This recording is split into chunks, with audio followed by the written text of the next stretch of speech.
Anton Silayev signs his ELC with the New Jersey Devils. Plus, a new trade candidate has come into the fold over the last couple of days.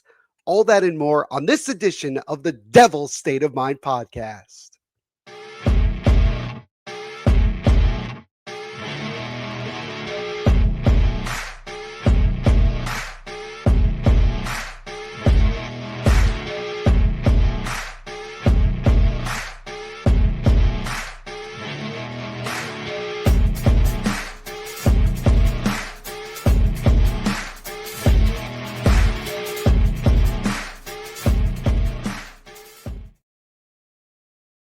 And a pleasant good morning, good afternoon, and good evening, Devils fans. As always, what is going on? It is your host, your best friend, your confidant, and your number one source, Neil Villapiano. And welcome to an action-packed edition of the Devil's State of Mind podcast right here on the Hockey Podcast Network, as well as Sports Wire Radio, the best place to get everything you need to know about your New Jersey Devils, who are in the midst of slowly but surely getting everything really ready to go for what should be a very, very interesting and hopefully action-packed offseason for Sonny Mehta and co. But before we get into all of that, as always, I hope you guys are having a fantastic day wherever you're checking out the episode. And thank you guys, as always, for taking time out of your day to check this episode out. You guys already know all the time that I greatly appreciate all the support. We just hit over 200 subscribers here on YouTube just a couple of days ago. So from the bottom of my heart, thank you guys so very much for liking and subscribing. It means a lot. And now let's get to that next goal of getting to 250 subscribers before next training camp gets underway. So make sure, if you're new here, to leave a like and also subscribe and tell all your friends to do the same. Helps out the channel tremendously. And shout out to everybody listening over on Google, Apple, Spotify, and anywhere you get your audio listening platforms. And again, if you haven't already, if you're on Apple or Spotify, do me a favor and leave a 5-star ranking on either. It goes so long in helping this podcast continue to get out to more and more Devils fans like yourself.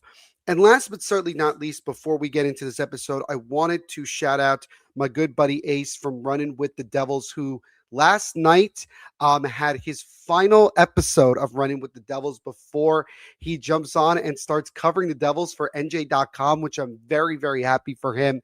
Really, really excited to see what kind of coverage he breaks down. But Running with the Devils had its last episode, was a live stream last night. A lot of giveaways as well. So I wanted to quickly shout out him and thank him for all of the awesome Devils content he provided as well, especially when he was over in Milan for the Winter Olympics and getting so much awesome content for all of us here in Devils Nation. So again, congratulations to Ace on his new opportunity, and shout out Running with the Devils, which is another great, great podcast. And again, it's unfortunate that it's going to have to come to an end, but as they always say, good things come to an end, and he gets this really exciting opportunity to take the next step in his career and another opportunity to get even more in depth with covering our New Jersey Devils. So again, shout out to him. Just wanted to bring that up as well. And also, as always, shout out to our friends over at DraftKings Sportsbook. Again, using our promo code THPN at sign up, you bet just $5, you get $100 instantly in risk-free bet money, guys. And the Stanley Cup Finals has been nothing short of awesome and action-packed. The NBA Finals, despite the Knicks being up 2-0, it has still been a very, very exciting series, and I'm sure it will continue to be as now the series shifts to Madison Square Garden. Again, with Major League Baseball in full swing and so much else going on, DraftKings is your number one destination to get in and all the huge cash prizes. So all you got to do once more is sign up with our promo code THPN at DraftKings.com. Bet $5 on your first bet at least, and you get $100 instantly in risk-free bets. It is the perfect opportunity to get in on these money prizes. And as always, Devils fans, make sure to bet responsibly. Okay, know that was a long-winded intro, and apologize for that, but just wanted to get a couple things out of the way before we get into this episode. Yeah, we got a lot to get to here. So you know what? We got a lot to get to here on this edition of the Devil's State of Mind podcast. So let's just not waste any more time and get rolling. And we will get rolling and drop the puck with talking about our main topic of this episode. Happened a week ago, but nonetheless, we still have plenty of opportunities to talk about it. And that is Sonny Mehta making his first major player signing as he signs defenseman Anton Silayev to his 3-year entry-level contract. There was several reports the last couple of weeks that Silayev was going to ultimately sign his ELC, and now he puts pen to paper and makes it official, as now he'll get his first crack of playing in North America. And again, this happened on Monday afternoon. He is 20 years of age, has spent parts of the last 3 seasons in the KHL with Nizhny Novgorod. I'm probably sure I butchered that, so I apologize. The 6'7" defenseman, 210 pounds, by the way, played in 61 regular season games with Novgorod in 25-26 and later recorded 2 assists in 10 playoff games in the KHL. He ended the season playing for Novgorod's junior team in the MHL. So to look at it, to kind of break it down into a North American kind of way, that is the AHL equivalent to the KHL's team. He played in the MHL playoffs, scoring 2 assists in 4 games. Silayev was named a KHL All-Star for the first time in his career last season, and he finishes his KHL career tallying 26 career points, 6 goals, 20 assists in 187 regular season games in the KHL, and has collected 4 assists in 19 career playoff games. And lastly, he appeared in the playoffs during all 3 seasons while playing for Novgorod. And in case anybody forgot, the Devils selected Silayev with their first selection, 10th overall in the 2024 NHL draft. Some people, I wouldn't say some, I'd probably say a lot of people were a little bit surprised that Silayev went that high, but also when you go back at those evaluations, he was considered to be one of, if not the best international prospect going into that draft. So when the Devils selected him, especially when you think about Tom Fitzgerald's overall drafting philosophy during that time, he was looking for big players. He was looking for big, tall, physical players. And while Anton Silayev is not going to get you a ton of points, he is nothing short of a lockdown defenseman, super physical, a guy that's also really, really good at just puck moving in general. And it's really going to be exciting to see ultimately what he's able to do once he gets over to North America. The Devils also did mention that he will be a part of the Devils training camp.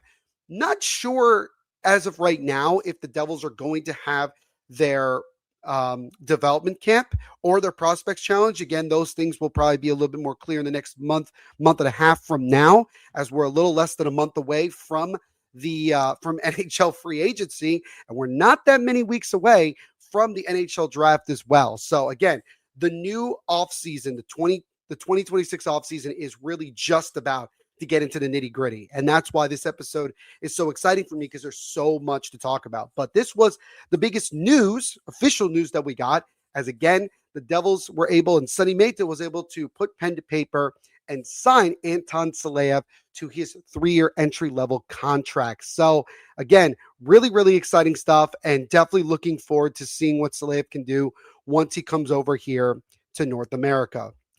So now we'll shift to a little bit something that's more old news, but I did want to nonetheless recap it regardless, and that is the Devils' overall performance at the 2026 World Championships, which is held over in Switzerland. And we had some surprises, I would say, especially who won the gold and ultimately who won bronze as well. We'll start with the gold medal game, as Constant Hellenius of the Buffalo Sabres scores the lone goal in overtime to shockingly defeat Switzerland, who had been dominating this entire series, especially playing at home, and getting the Finns to winning the gold medal in really heartbreaking fashion when you think about the guys from the Devils, Nico Hischier, Timo Meier. Even though he didn't play, still Jonas Siegenthaler and all of them. It was definitely a disappointing and really heartbreaking way for them to go, as it's now the 3rd consecutive World Championships that Switzerland finishes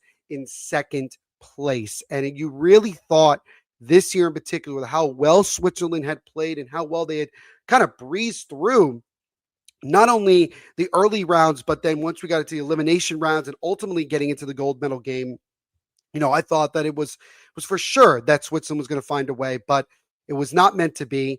But the good news is, for at least Devils fans, is that Lenny Haminaho is a gold medalist this year, as he was part of that Team Finland, and we'll get into the stats in just a little bit, but congratulations nonetheless. The Devils with multiple gold medal winning players on their team this year. Obviously, we talk about Jack Hughes and his golden goal, and then Lenny Haminaho getting the gold medal at this year's World Championship. So again, in the gold medal game, Finland wins the gold.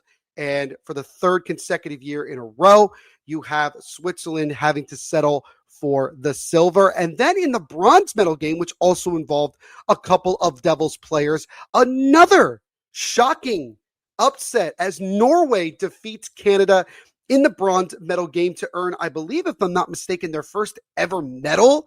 And certainly I think their first medal in any competition. This was phenomenal for them. Really, really happy in terms of the storyline for both Dawson Mercer and Connor Brown, the two Devils representatives for Team Canada. They end up finishing in fourth place and come away with no medals. And that was kind of the only disappointing thing, I think, from all of this, is that I was hoping selfishly that Canada would win and ultimately get the bronze, so that at least one Devils player from each of these countries ends up with a medal. But it was not meant to be. Norway gets the upset win. So the final three standings here are: gold goes to Finland, silver goes to Switzerland, and bronze goes to Norway. Congratulations to Norway on earning its first ever medal in international competition, which is absolutely awesome. Now let's go over to the final stats. I don't have them on a slide here, but again, I'm just showing you the names of the players that were involved. Let me actually zoom in a little bit more so you guys can see it here on YouTube. There we go. So now we get, because I saw it was blocking a little bit. But here are the final stats from all of the players that participated for the Devils in the World Championships. We'll start with the guys over in Switzerland. Nico Hischier, in 10 games played, scored 6 goals, added 5 assists for 11 points, and got a silver medal. Timo Meier, who was suspended 1 game for an illegal hit, he was able to play in the gold medal game, but nonetheless, he played in 9 games, scored 3 goals, added 8 points, added 8 assists for 11 points, So both Nico and Timo tied in points, which was pretty impressive. Lenny Haminaho, helping Finland win the gold medal, actually had a pretty good overall World Championships. In 10 games played, 3 goals, 5 assists for 8 points. Paul Cotter, playing for Team USA, who did not even make it to one of the medal rounds. He finished in 8 games played with 2 goals, 2 assists, 4 points. He also got engaged while he was over in Switzerland. So congratulations to Cotter. So even though he doesn't come away with a medal, he still comes away as truly one of the biggest winners as he gets engaged, which is still a phenomenal thing in his own right. Connor Brown for Team Canada, 10 games played, 2 goals, 2 assists, 4 points.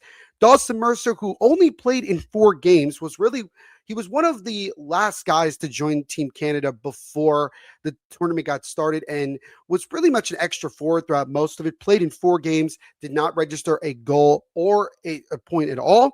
And then Matthias Medlovsky, one of the Devils' underlying prospects here, in 8 games played for Czechia, didn't add any goals, but did add his first 2 career points in international play with 2 assists. So those are the Devils' stats from the World Championships this year. And again, at least for the Devils, you have guys that won both the gold and silver. Again, with the gold, Lenny Haminaho, and then with the silver, you have Switzerland with both Nico Hischier and Timo Meier. I don't know if Siegenthaler gets a silver medal. I don't think so, because obviously he was with the team and was participating except playing, so I doubt that he ultimately did. But you got to feel for Hischier and Timo and Siegenthaler that 3rd year in a row, they just couldn't get it done. And especially after an Olympics where they played fairly well, but again, just could not match up with some of the powerhouses that we saw with Canada and Czechia and the United States, obviously. And it's frustrating, but I think, again, the last thing I'll say about this is simply that this just proves that Switzerland has come such a long way in terms of just its overall play and overall success in international competitions. And I really do feel this, not trying to be biased with obviously having several Devils players representing Switzerland, but I genuinely feel that Switzerland is on the cusp of doing some really special things in international play, whether that's at the Olympics, World Junior Championships, World Championships, whatever the case may be.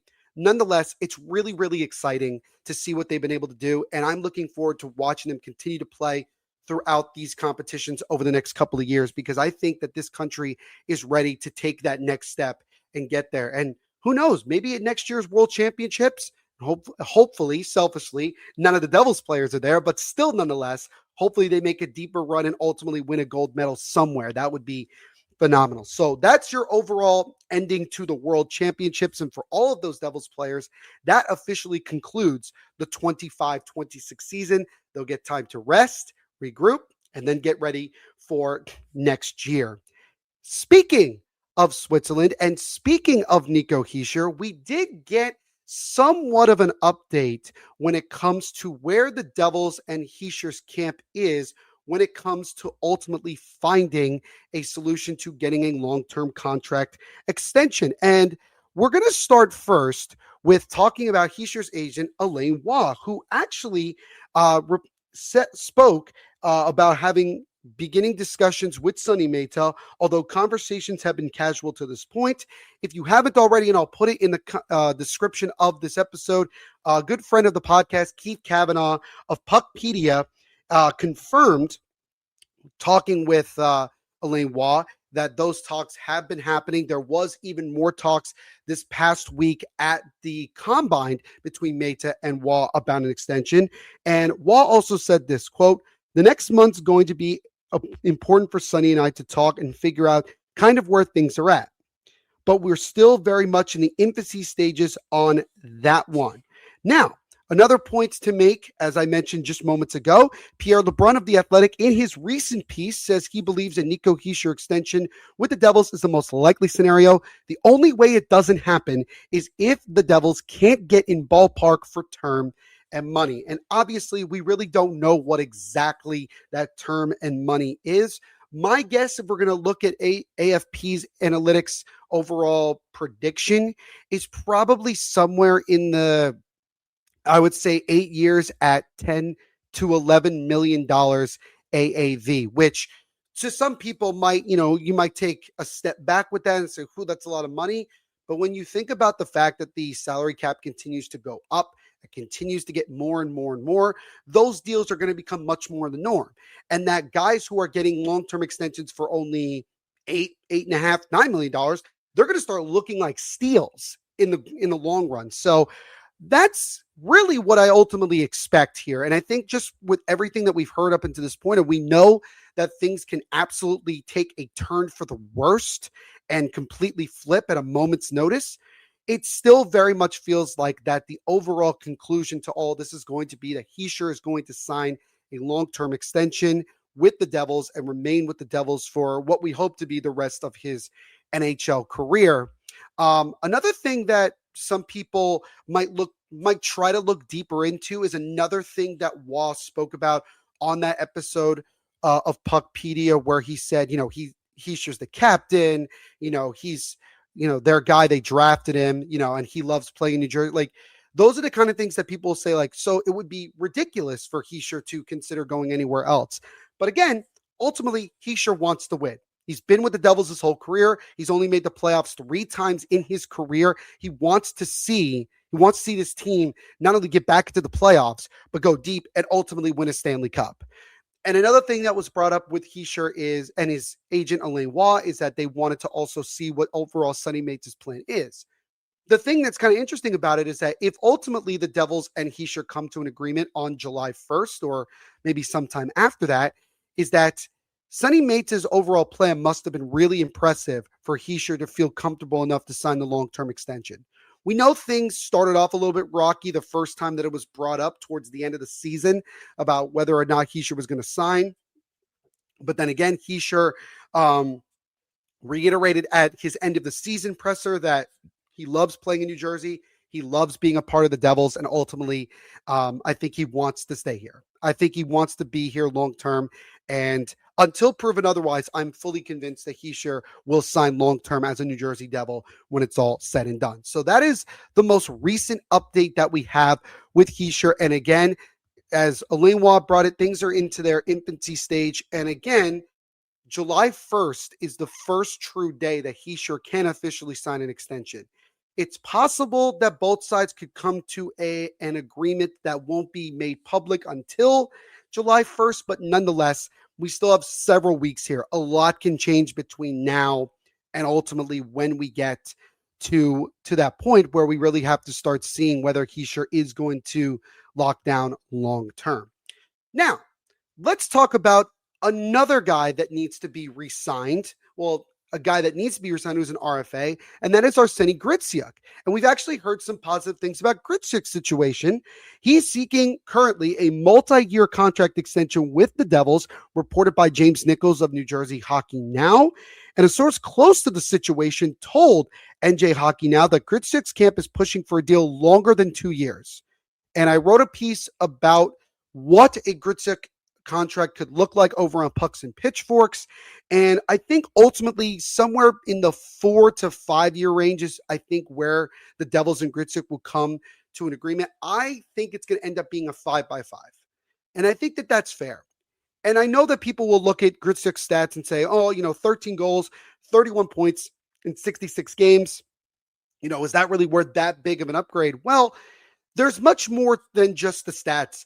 You just watch Gritsyuk throughout the year. He just looks so comfortable. He didn't look like that he was fazed by the NHL game. His unbelievable hockey IQ was on display so many times. Even if he didn't get credited with a point or a goal, he was still making plays and finding guys. And I think that he is going to take another step moving forward, getting into that top 6 consistently and really finding his groove. And I'm really excited to see what year 2 has in store for Gritsyuk. He really loves playing in New Jersey. He loves playing with this team. And I think that, again, it's only a matter of time before the Devils get that situated.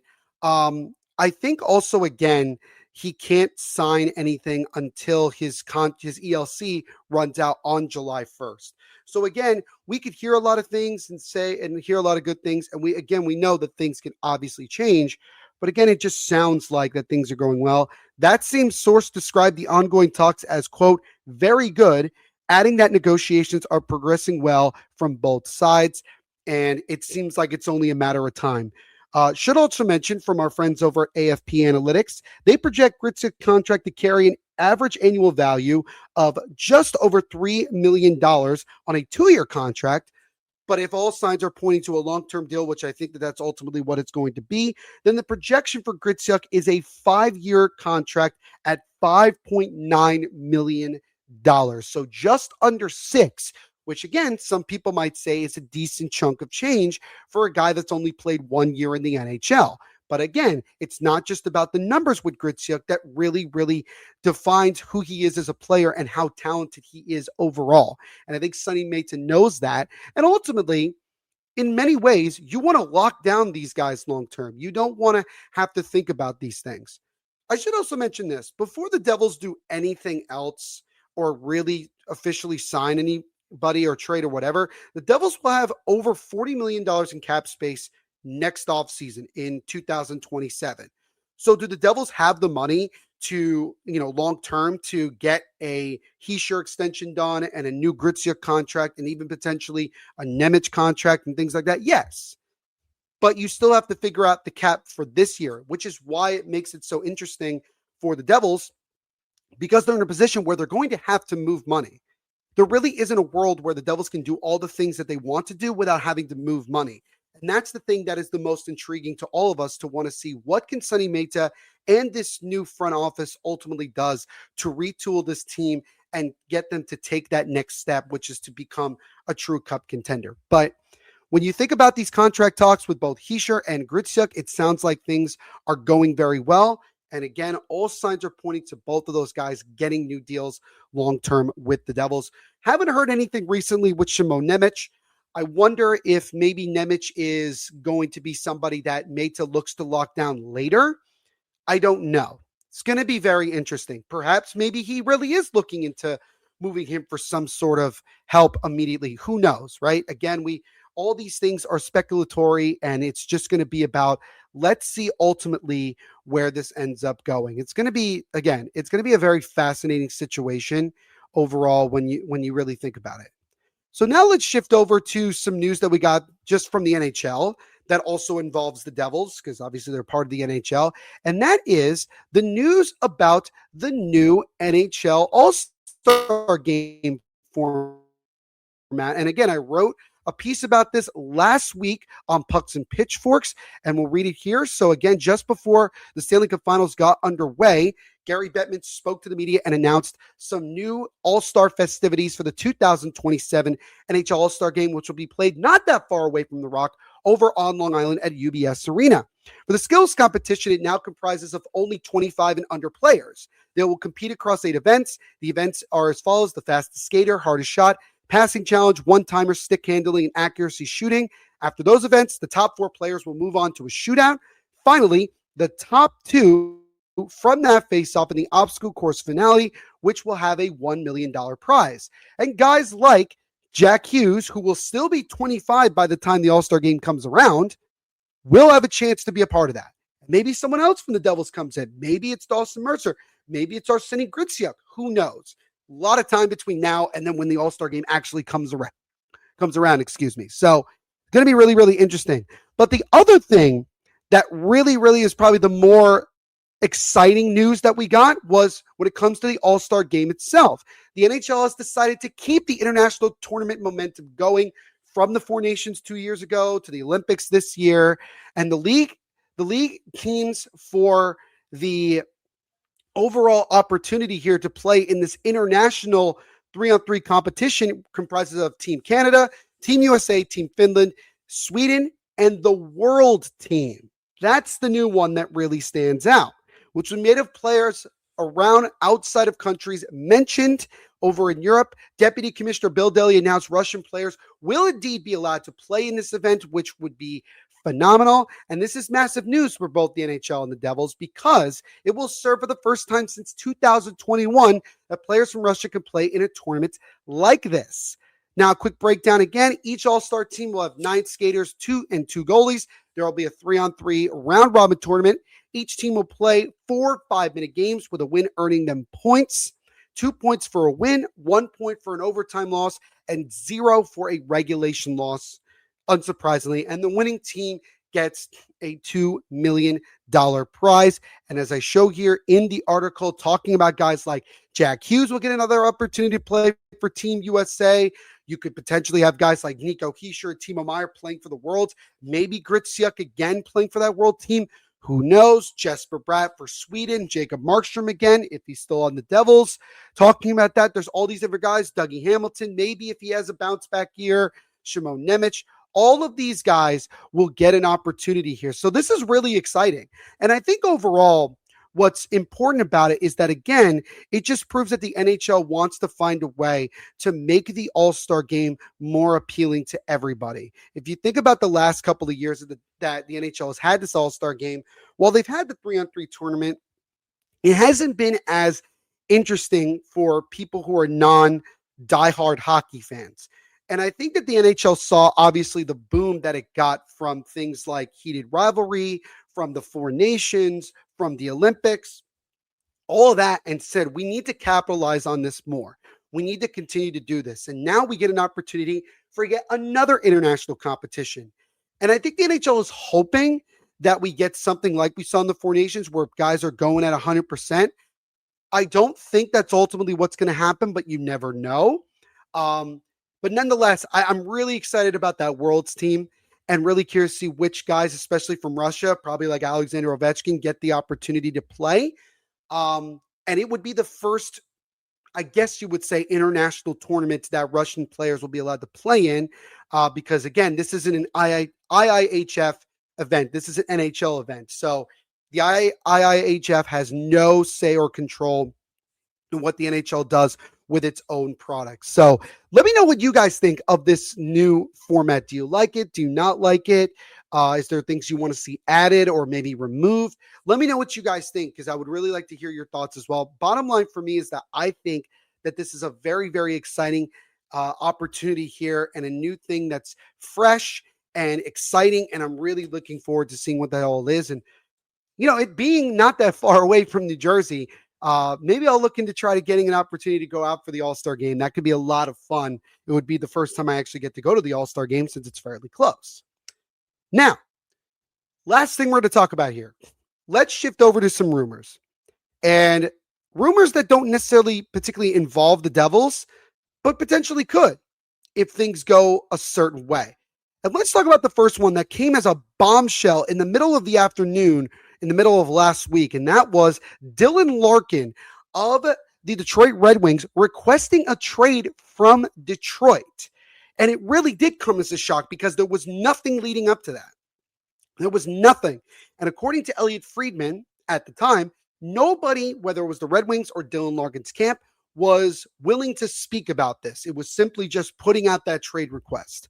Now, contract-wise, Dylan Larkin is under contract for 5 more seasons at a cap hit of $8.7 million.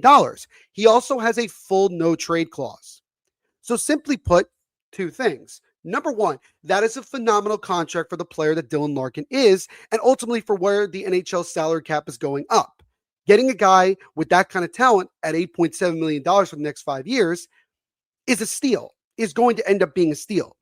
And also, he has a no-trade clause, which again, allows him, as we all know with the Devils, we're very used to the no-trade clause. He has control, really, and almost all of the say as to where he wants to go. Simply put, he can block any trade that he doesn't feel comfortable going to. Now, we just got this news today.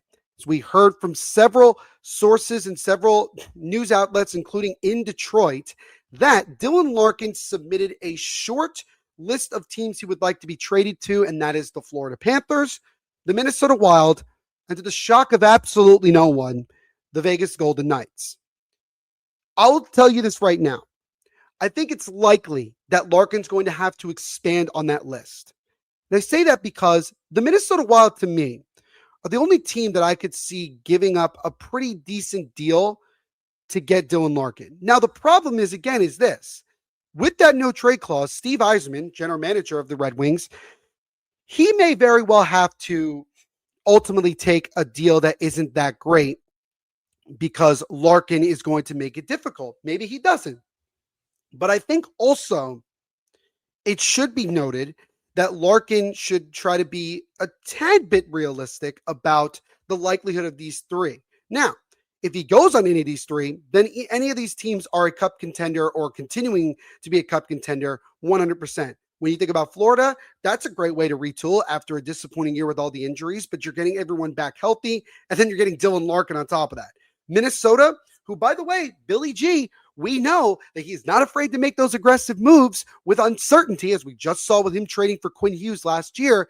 They need a number 1 center, and Dylan Larkin can absolutely be that. He could fill that void, and it could also make it even more attractive for Quinn Hughes to sign long-term in Minnesota. With the Vegas Golden Knights, look, they could simply just get rid of Mark Stone, their captain, even if they win a cup this year, because it's just Vegas. They can get rid of anybody they want, and they don't care because they're always looking for the next thing that's going to make them even more dangerous. And adding Dylan Larkin would do that 100%. So ultimately, what does this have to do with the Devils? Well, here's the thing. Let's say, in all intents and purposes, that Dylan Larkin expands his trade list and maybe adds the Devils onto there. Because when you also look at those 3 teams that I mentioned, Florida, Minnesota, and Vegas, what do they all have in common? They all have guys that Dylan Larkin played with at the Olympics this past year. Do not think for a second that his success in the Olympics and playing on a team like that and ultimately winning the gold hasn't played a factor in ultimately what Dylan Larkin wants, right? Because remember, Larkin hasn't played in the playoffs since 2015, 2016, which was his rookie season. The Red Wings have missed the playoffs for a full decade. And this year in particular was unacceptable after being one of the more surprising and successful teams throughout the first 3 quarters of the year. And then just after the Olympic break, the team completely tanked and missed the playoffs again. So it's understandable why Dylan Larkin would want out. I also understand why maybe some Red Wings fans would be upset about this whole situation and ultimately trying to push for joining one of these stacked teams already, particularly Vegas. But again, from an outsider's perspective, I also understand where Dylan Larkin's coming from. And this also just proves again the discontent between Steve Yzerman and Larkin. I know that's been going on for several years now. So again, all this kind of just makes sense. And really that's what it comes down to. So, we will ultimately see what happens. But if, let's say again, the Devils are one of those teams that is interested and makes a push, and maybe even Dylan Larkin would welcome a trade to New Jersey Devils, what could a potential package be that Sonny Mehta could present Steve Yzerman that maybe ultimately Yzerman could accept? The way that I look at it is that it's probably going to be a first-round pick, whether it's this year, 2026, or maybe even 2027, who knows? And then one of Simon Nemec, potentially, if they're looking to maybe get another guy on the back end long-term, and the Devils then could not have to worry about those negotiations. Maybe even adding in Dawson Mercer, who we know the kind of two-way play that he can be, but, he has been disappointing at times, to say the least, but perhaps a change of scenery could be good for him too, maybe both. And a B-level prospect as well. Maybe even you throw in Anton Silayev before you even give him a chance. I think it's unlikely. But I also will say this. It's not happening where the Devils ultimately trade Nico Hischier for Dylan Larkin, unless Nico Hischier requests a trade. If he requests a trade, then I can see it happening. But I think ultimately the Devils and, again, Nico Hischier are going to get a long-term deal done. I think that's only a matter of time. And I think that there is a world where the Devils could give up those assets and not have to give up Hischier to get Dylan Larkin, especially if Larkin maybe adds on the Devils as part of the teams that he wants to be traded to, and that ultimately he accepts it. But again, we will have to wait and see. I still think it's unlikely that the Devils end up being the team that wins the Larkin sweepstakes, but things can take a turn, as we all know. Things could change just like that. So we'll see. If I were to guess right now, if somebody were to ask me, where do I think ultimately Larkin goes? I would say Minnesota. I think they can put up the best package. And I think ultimately, if Larkin is still willing to go to Minnesota, I think that he would accept it. And that would be that. So that's how I see it, right? But let me know what you guys think. Do you think the Devils should even consider it now that we get this news or whatever? Be very curious to hear what you guys have to say. And now, last but certainly not least, this involves a player that's in the Devils division, the Metropolitan Division, and it involves the New York Islanders star forward, Matt Barzal. Now, what's really interesting about Matt Barzal is that he's somebody that there were no signs as well that he was going to ultimately get moved, or he could potentially get moved. And he hasn't requested a trade either. But what's really happened is apparently Matthew Darche and the Islanders are reportedly exploring the trade market for Matthew Barzal. This report comes from Bruce Garrock of the Ottawa Sun. The move will be driven largely by salary cap considerations, as Barzal carries a $9.15 million cap hit through the 2030-31 season. First and foremost, I think it would be stupid for the New York Islanders to move Matt Barzal, unless you are fully accepting that last year was a fluke and that you're truly going to rebuild with youngerish players. I don't think that even if you wanted to do that, I don't think it makes any sense to move Matt Barzal. And in no way has Barzal expressed any sort of desire or discontent of being in Long Island at this point. The other thing I would say from the Devils' perspective, I know I'm one of the few that's going to say this. I don't want Matt Barzal for a couple reasons. Number one, that cap hit, with all the other moves the Devils have to make right now, I don't want it. Even though it's not that much more than what Dylan Larkin's making right now, I just don't see a world where that makes sense. And the other thing is this. Matt Barzal and Jack Hughes are very similar players. And the same thing can be said for Barzal and Jesper Bratt. They are guys that are very good at creating plays and setting up other guys to score. I don't want to see the Devils add yet another guy that plays that same kind of play when the Devils need more guys to have a nose for the goal. I just don't see a world where that's going to ultimately make sense. I know some people look at it and say, oh, this guy is a superstar level player and he can score a lot. Sure, he can score a pretty good amount, but he's not the kind of player the Devils should be looking for. Dylan Larkin, if you traded for him and moved Jack to the wing, that makes more sense. That makes a lot more sense to me than getting a guy who plays a much similar game to some of your top players right now. And also, I think it would be very difficult for the Islanders to move Matt Barzal to a division rival.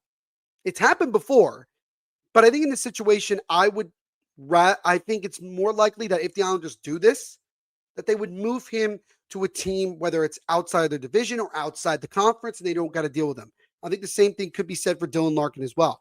Keep in mind, 2 of those 3 teams I mentioned with Larkin are in the Western Conference. So if Larkin gets traded there, the Red Wings only have to see him twice a year and once in Detroit.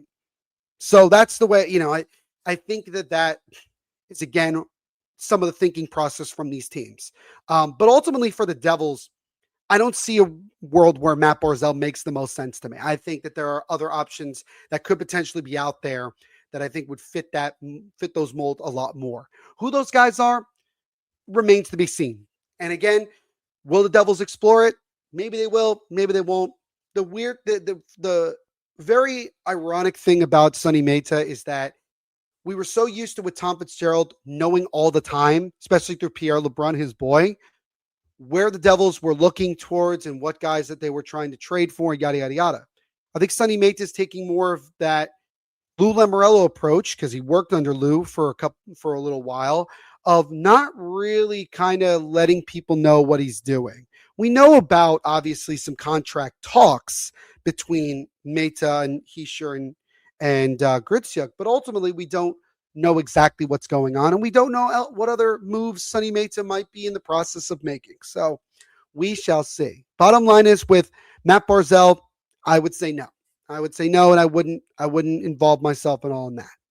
But on that note, guys, that's going to wrap it up for this fairly long but very action-packed episode of the Devil's State of Mind podcast. As always, thank you guys so very much for tuning in. Really do appreciate it. Again, if you like what you saw here, if it's your first time here on YouTube, make sure to leave a like, subscribe if you haven't already, and hit that notification bell so you get notified every time a new episode comes out. We try to post an episode at least once a week, especially during the off season when things are slow.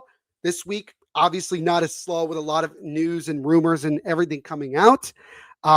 Make sure to check out the podcast wherever you get your audio listening platforms. Again, Apple, Spotify, Google, all that good stuff. And on Apple or Spotify, if you're listening, leave a 5-star ranking if you haven't already. Continues to help grow the podcast to get it out to more Devils fans like yourself. And also, for more Devil's State of Mind and Devils content, make sure to follow the podcast on our socials, Devil's State of Mind on both Facebook and Instagram, and follow the Devil's State of Mind podcast over on Twitter at Devil's State. Follow the TikTok as well, Neil.Villapiano. So it's just my name with a period in the middle, Neil.Villapiano.